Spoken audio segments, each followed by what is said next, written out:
working on my vlogs today, so you lucky people can enjoy what I do. It's a lovely day outside. I've got some new glasses, man. I'm getting old. No good. Went to the shop today. Jesus Christ, have you seen the price of butter? Bloody hell, outrageous. I decided to drive to the gig for some reason in the new season. What a nightmare. I mean, the traffic. What was I thinking? I feel like I've been out here for hours. We finally get to the Scrummery and yeah, it looks like a nice pub. That actually turns out to be a bloody caff. The fuck? There's plenty of people though. They got a nice room in the back, plenty of seats, hopefully they'll fill up. I don't really know what I got myself into here with the smallest toilet in the world. Oof. But it fills up. We're ready to go. Let's see how this gig is.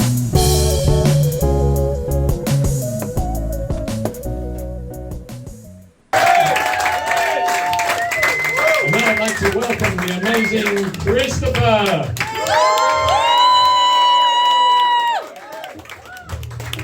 Hello, I'm just going to stand around while I'm talking to you because I want to check where the sound levels are. We good? Yeah. Hello everyone, you alright? Yeah. Yes, my name is Chris Alley. Hannah mentioned it earlier on. I know we are on the doorsteps of the home of rugby, but do we actually have any football fans here? Fucking scumbags, a lot of you. Yeah, you are, and look at you piece of shit. No, like, look. Not all football fans are pieces of shit. Just you know the ones I'm talking about, innit? Like, if you don't know the ones, if you don't know the ones I'm talking about, it's probably you. Yeah, I'm talking about those football fans that are like a mix between a dog and a terrorist, you know, because they got this kind of unrestricted loyalty to you, but they just have far too extreme measures just to show you how much they love you. You know, like football fans are only sports fans that have to be segregated. They can't sit together. I grew up with a cat and a dog as pets growing up, man. They had no problem sitting next to each other. These fucking pieces of shit. Millwall fans, West Ham fans. I mean, do you remember the Euros, right? You know, when we did well, we got to the final. I saw this clip of this guy in the middle of Leicester Square on the day of the final trying to light a firework up his arsehole while his friend was in the background throwing up. Do you know what I mean? The Qataris are going like, you think we're animals? Yeah. The Premier League, right, they recently released this list of people. It was a list of the most influential black people in sports, you know, in football, right? So good stuff, right, you know? So you got like Marcus Rashford, the Saka, you know, the other one that missed. Guess what they called it? No? The blacklist. Yeah. It's true. Right, and I'm like, oh, sorry. Just thought it was the police again. Like Twickenham, we'd let a North Londoner in, fucking get him. Right, but like, you know, so I wrote down the definition of a blacklist just so we all understand what we're working with here, okay? A blacklist is a list of people or things. No, alright, just me. That are regarded as unacceptable or untrustworthy and should be excluded or avoided. No. I know, right? I thought these guys were supposed to be celebrated. I mean, at least if you win Love Island, you win a whole bunch of cash. You know, you get put on a suicide watch too, but you know, funerals are expensive. You know, cash to pay for it. I mean, what did these guys get? They made the list like an all-expense paid trip back to where they came from. I mean, it's silly, right? No? Ooh, this is no one likes the racial stuff. It's cool. This is a much more diverse crowd than I thought it was. I don't really come to the Twickenham that much, but you know, that was just an observation, not really a joke. But like words, I don't even understand what they mean anymore. People always try and recognise, you know, black people in weird ways. Like BAME used to be one, and that got cancelled, right? The one I never understood was the term person of colour. How'd that one get through? Like for me, right, I consider myself a black person, as you can tell. because of the smell, and sorry, born with it. Yeah. But like I said this to to this vegan in Hofields, right, and they said that was actually a self-identifying preference, and I'll be honest, I didn't quite understand what they then was talking about, because like for me, I always thought I was born black. I hadn't realised it was preference. I mean, what other excuse could I make for eating this much fried chicken? It's ridiculous. It's like a disease. I've lost far too much because of my fried chicken addiction. Mainly because of the grease, that chicken fat just makes everything slip out your hands. Grease stains near the top, just got to throw it right out. Yeah. But like the term person of colour is, I guess by definition, it's someone that isn't white. I mean, if that made any sense, if you go to any ethnicity form, it should just be, are you white, yes or no? Like, any term that categorises me and Lucy Liu in the same category, it's got to be a mistake. Right? She's a 5'2" Asian woman that looks like she can fit in most people's pockets. And I'm not. And I'm 5'8", 18 stone black man, and I can barely fit in most smart cars. We ain't the same. We ain't the same at all. For me, growing up, the term coloured was like the Disney version, the N-word. You just got that movie like set in the 1950s when segregation was still agreed on both sides, and you got this movie where there's a diverse cast that's probably going to involve Denzel Washington. Let's be real.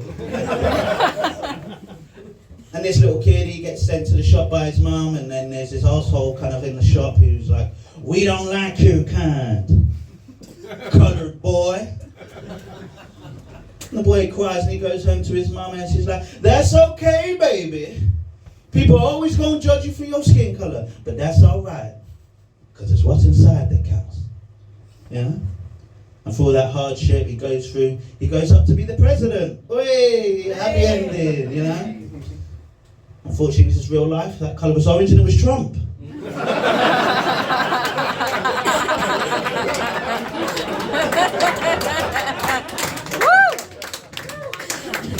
Big Trump fans here. I know, that was the joke. It's ironic, isn't it? Does anyone know what the census is? Yeah, you know the census. You guys look like you do censuses. And I know, do you know what I mean? Yeah. Did you know that? Well, for anyone that doesn't know, right?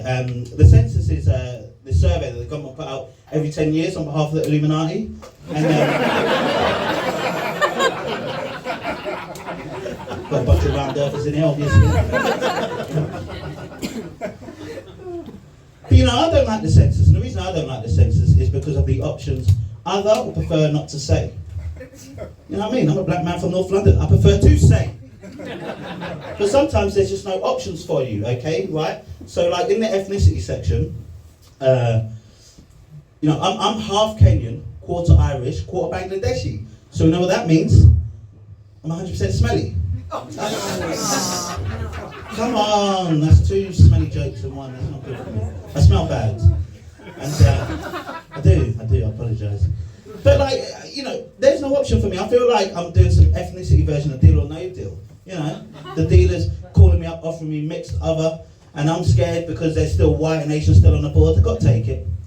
But the government, apparently they do the census because they want to get a snapshot of today's society. And for me, I figured, well, if they want a snapshot of today's society, you might as well just take a snapshot of my arsehole. Well, because it appears to be fucked, but actually works really well most of the time. And lets in far too many fucking immigrants. No, I'm joking. You guys have been fantastic. I've been Chris Ali.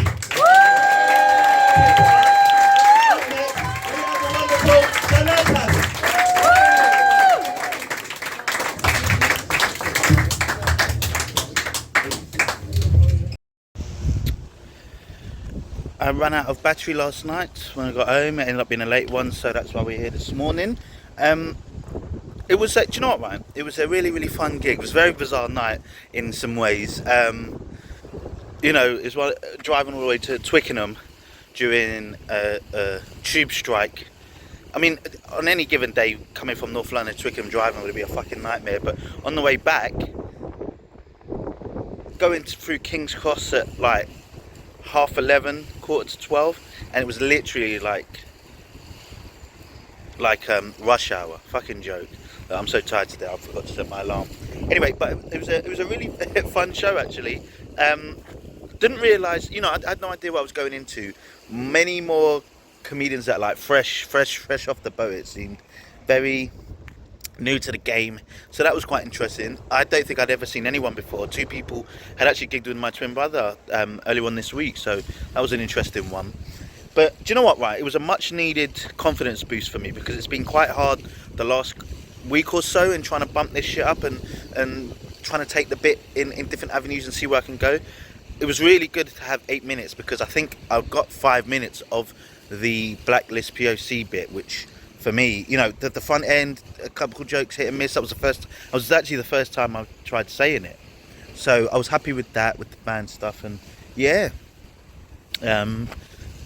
we got some big ones coming up. King Gong, as I keep saying, in a week and a half's time. So next week I've actually got some massive gigs. I won't vlog them all, but got Angel Comedy, Camden Comedy Factory, which is going to really let me know whether I've got the shit for King Gong. But yeah, thank you for liking, thank you for watching. Like and subscribe, please. I'm going to start saying it now because I want to give myself a bit of a pump. We're changing things up. Hopefully this year will improve. Like and subscribe, it helps the channel. It should hopefully help me, and if you like me, you want to help me. And yeah, hope you enjoy this one. On to the next one, London.